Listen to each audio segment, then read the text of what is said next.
Hello everyone, सुमितास corner को आपण मान को बहुत बहुत स्वागत। मु आज आपण मान को आम गाँ आड़र रेसिपी गोटे बतेबी जार ना है जनी चोपा बटा। जनी चोपा को न फोपाड़ी केमती गोटे भल रेसिपी बनई पारिबा आसंतु देखिबा। जनीर ऊपर थिबा धारुआ धरा सिरा को प्रथम बाहर कर नेबा।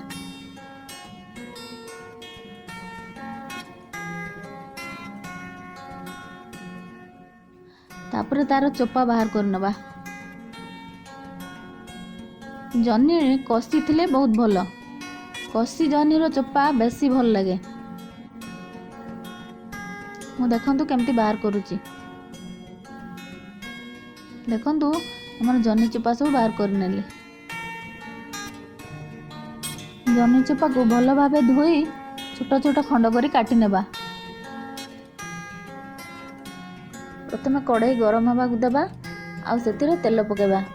मु एठी सोरष तेल नैची। तापर काटी रखिथिबा जनी चोपा को पकेबा। सेतिरे टिके लूण पकेबा, अल्प टिके हळदी पकेबा आ ताको भल भाबे घांटी नबा। तापर ताको टिके समय ढांकी दवा। देखंतु जनी चोपा भाजी होई आसलाणी आ सेतिरु बढ़िया बास्ना मध्य आसलाणी। एबे ताको ओले नबा। चटणी बनाया पाई मु ताको ग्राइंडर जार रे भर्ती कर देछि। ता सहित आउ कोन कोन मिसेबी आसंतु देखिबा।